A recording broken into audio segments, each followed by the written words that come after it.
Witty, charming, and educational. Let Lady Carolyn turn back the hands of time at your conference or meeting. If I was to put this on, I would have about 27 pounds of clothing on. No. Don't go, oh my goodness, because some of you reach down and you pick up that thing you sling over one shoulder and you tell me how much you carry around. At least mine's dispersed out all over my body. Lady Carolyn presents 3 fun ways to liven up any audience, men, women, and children. It's a walk through history they will never forget. There would be definitely one thing that I would have in my reticule, always, not in here, tucked up my sleeve, in my shirt waist. What would I have and carry always? A handkerchief, a hanky, exactly. You know, we are such a paper-driven society. All of you that are here, there's probably very few of you that could reach down in your purse right at this moment, gentlemen, into their pockets and pull out a handkerchief. Some of you might have a Kleenex. Some of you may not even have that. Because we are so paper driven, we know that we can go back to the necessary house if we need to take care of things. In fact, there's not a one of you today that could go out to your car and not pull me out a McDonald's, Taco Bell, or Wendy's napkin. Now the hat. Now before the 1870s, a lot of bonnets were worn. There were a few after the 1870s, but the bonnets were tied on and held with strings underneath the chin. By the time we moved to the 1870s, we're into hats pretty much, and some of them would get pretty elaborate and pretty big, all the way up through the Edgeworthian, the early 1900s. But, you know, how in the world, this is on pretty solid, even in, notice this handy little weapon? That's also what they were used for. And the wind will not knock this off. So she could go out and about with her hat on with this hat pin, also known as a weapon. There was something else that a lady might use as a weapon. Now, this is a lady's derringer. It is a real lady's derringer, but I repeat, it is non-operable. It is a little .22. It is a 7-shot. It was supposedly here in Virginia City in a fire.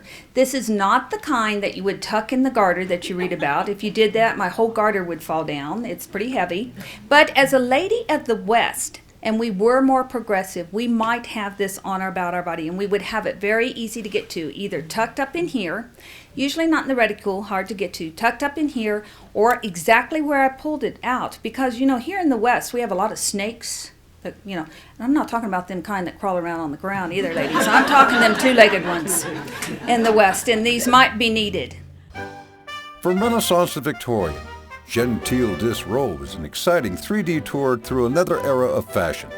Custom and the proper way for a lady to dress, and I might add, undress.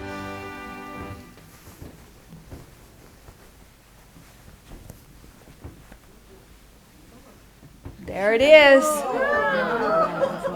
But I'm going to show you how to sit down in your hoop or your bustle so that the next time you're out and about and you want to do this, you can do it. You very discreetly would pull up on your rung nearest to your fingertips just to relieve the tension, and then you slide in sideways. And then everything sort of falls out and around behind you to the side. Now, if you have on a hoop, one of those big hoops, when you sit down like this, your skirts will just flow around you real pretty. Never ever back into anything. Everything just goes like this. So make sure you always sit where they slide into the side. This is actually a good Victorian chair. It has no arms. If you'll notice, a lot of the Victorian chairs had a his and a hers. The his had arms, the women's did not. They were low, and they were very small. Would slide into the side. If you've ever seen the fashion illustrations, have you ever noticed how the women sort of sit to the side? Yeah. Sort of lean to the side? Well, there's a reason. Claire, you guys can see, I'm about as far back in this chair as I can get. Am I, ladies? I mean, I could scoot back just a little. But I'm touching, but I'm very straight. But the reason why you lean is because you have all the steel and this corseting on, so you sort of lean to the side. Now, I often drive to my events. I didn't drive up here today, I rode up, but generally I drive to my own events, and I get into my big van, and I get in, and I pull up all this stuff, and I slam the door shut, and I start driving down the road. Then I sort of veer to the right. Veer to the right. I know, one of these days, I'm going to get pulled over That poor policeman's going to come up to the door and he's going to open it, and I'm just going to slam out at him. And he's going to ask me to get out and walk the line. I'm not even going to be able to see my feet. My other fear is, God forbid, that I should ever be in a wreck when I'm fully dressed on my way to an event. Can you imagine them poor EMTs? They come up on me and they'd see me and they'd say, "Boys, I don't know where she come from. Let's just put the paddles on her and see what happens." I'd probably light up one of them steel Christmas trees all over. Get hands up, play dress up. Your group can explore Lady Carolyn's closet. Participants can try on costumes from several different time periods. From Old England to our generation of classics, the 1960s, Lady Carolyn's closet boasts more than 400 years of fashion and entertainment. We all have a story to share, and Lady Carolyn wants to hear yours. After each performance, she meets with members of the audience to answer questions and share experiences. And who better to ask? Lady Carolyn has entertained audiences across the country since 1998. Her knowledge stems from her own family. As one of the oldest of many grandchildren, Lady Carolyn picked up an affinity for history as a child. By the time she left her parents' home, she had collected everything from her great-grandmother's cake stand to the bench her grandpa made to seat 13 children. Her love and knowledge of the past comes alive in each of her performances. If I was to go to the necessary house, how does one go to the necessary house? Well, for one thing, I am a lady.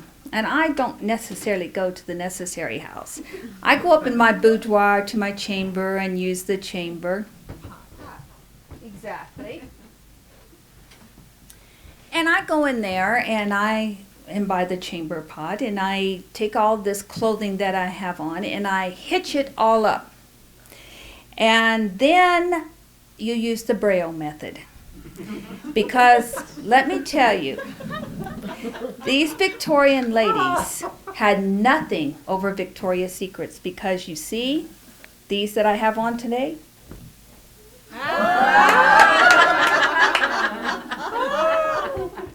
she has captivated thousands with her stories and presentations.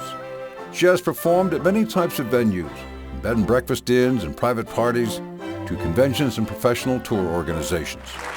Her regular clients give Lady Carolyn rave reviews. I really loved it. It was kind of exciting. Gone with the Wind type thing. I have taken a course on costume design, period costume, and this was so correct and done so beautifully.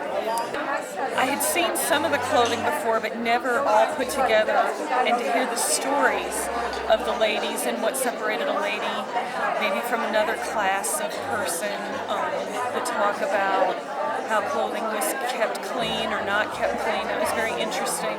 Oh, it was beautiful. I think she's just a doll, and she presented it beautifully. Mostly what I enjoyed about Lady Carolyn's show was the different perspective that I got from her on women's clothing, and the perspective of why they did things the way they did in the Old West.